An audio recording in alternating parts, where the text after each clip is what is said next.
ఆంధ్రప్రదేశ్ రాష్ట్రంలో విజయనగరం జిల్లాలో జామి ఎల్లారమ్మ జాతర ప్రతి సంవత్సరం ఫాల్గుణ శుద్ధ సప్తమి అష్టమి తిథులలో జరుగుతుంది. ఈ అష్టమిని సిర్లాష్టమి అని అంటారు.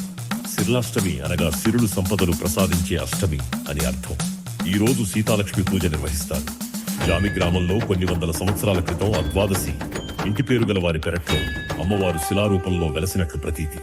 కాలక్రమంలో అధర్మాల వారి వంశీకులకు కలలో సాక్షాత్కరించి తాను వారి పెరట్లో వెలిసానని గ్రామ పొలిమేరల్లో తనకు గుడి కట్టి పూజించవలసిందిగా ఆజ్ఞాపించినట్లు ఒక కథ ప్రాచుర్యంలో ఉంది.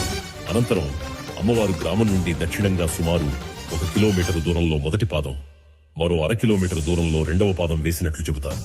2వ పాదముద్ర ఉన్న ప్రదేశంలోనే తనకు గుడి కట్టవలసిందిగా ఆజ్ఞాపించిందని విశ్వసిస్తారు. మొదటి పాదముద్ర ఉన్న చోట ఒక మర్రి చెట్టు ఉంది. ఆ చెట్టు పాదాల మర్రి చెట్టుగా ప్రసిద్ధి చెందింది.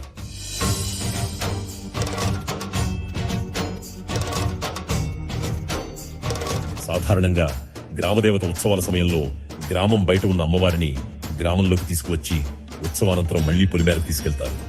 కానీ జామి ఎల్లారమ్మ జాతరలో ఉత్సవకాలమంతా గ్రామంలో ఉన్న అమ్మవారిని పొలిమేరల గుడికి తీసుకెళ్లి ఉత్సవానంతరం తిరిగి గ్రామంలోకి తీసుకువస్తారు. సాధారణంగా అమ్మవారి ఆలయ శిఖరంపై త్రిశూలం లేదా పూర్ణకలశం ఉంటుంది. కానీ ఎల్లారమ్మ ఆలయ శిఖరంపై సుదర్శన చక్రం ప్రతిష్ఠించబడి ఉంటుంది. ఇది అమ్మవారు నారాయణంశ అని సూచిస్తుంది. అందువల్ల ఈ జాతరలో జంతుబలులు ఉండవు. పప్పు, బియ్యం పడిపడతారు.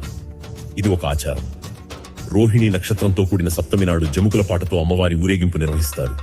శరణా శరణాల శరణ అమ్మ నీకు ఎల్లరకు తల్లి ఎల్లారమ్మ అనే భక్తి గీతాలు గంభీరంగా వినిపిస్తాయి. ఈ జాతరను దర్శించేందుకు అనేక ప్రాంతాల నుండి భక్తులు తరలివస్తారు.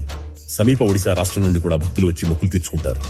విజయనగరం, విశాఖపట్నం, రాజమండ్రి, జామిపేట, కటక్, ఖరగ్పూర్ తదితర ప్రాంతాల నుండి కూడా భక్తులు విచ్చేస్తారు.